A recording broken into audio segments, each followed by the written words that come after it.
Well, hello. Welcome back to another exciting edition of Coffee with Stephen. This week's blog has to do with the military. Specifically, it has to do with being a lawyer in the military. Uh, about 2 weeks ago, I had one of my drill assignments, and I was at the Joint Forces training base at Los Alamitos. One of my commanding officers gave a speech. It was actually a fairly long presentation.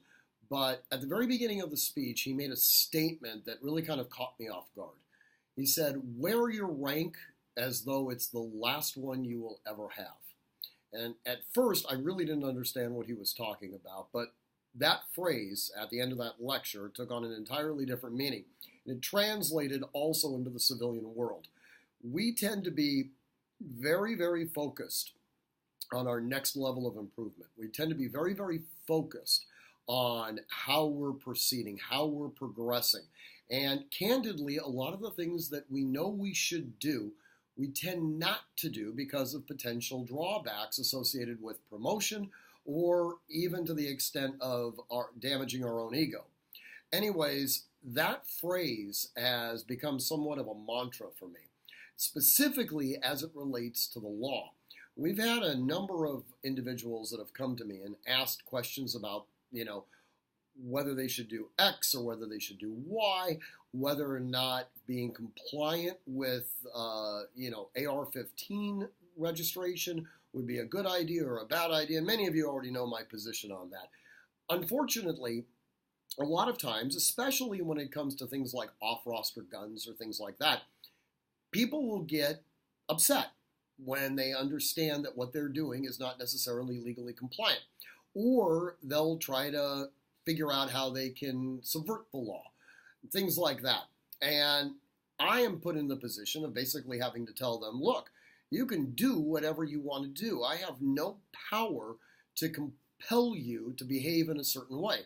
The only thing that I can do is illuminate the terrain in which you're deployed. Well, the same thing happens in the military as well. Our job is not only to advise soldiers, but sometimes to advise commanding officers, okay? And oftentimes what the commanding officer wants to do is volatile of the Constitution or is just simply illegal based on the Uniform Code of Military Justice. They might want to do it. It may be necessary towards the mission objective, but it's going to get them in a lot of hot water. And when we explain to them that they can't do that thing, they can become hostile to us. In fact, they can become so hostile that it can potentially even damage our careers. What we need to do as lawyers is basically say, hey, look, you know what? At the end of the day, my job is to provide you with the information. What you ultimately do with it is completely up to you. One of the things that I reference in the blog is a conversation that I had with a cop a while back, where the cop was asking, from the standpoint of defense lawyers in general, how can you live with yourself when you know that the actions that you take could potentially release a criminal out onto the street? My response to him, and what I write about in the blog, was the defendant is actually not my client. My client is the Constitution of the United States. The defendant may very well be an unintended beneficiary of winning that case.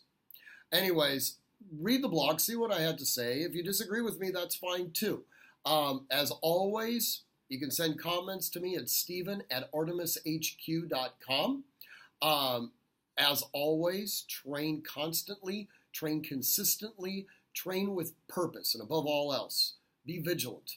Until next week, we have coffee again. Thank you, and stay safe.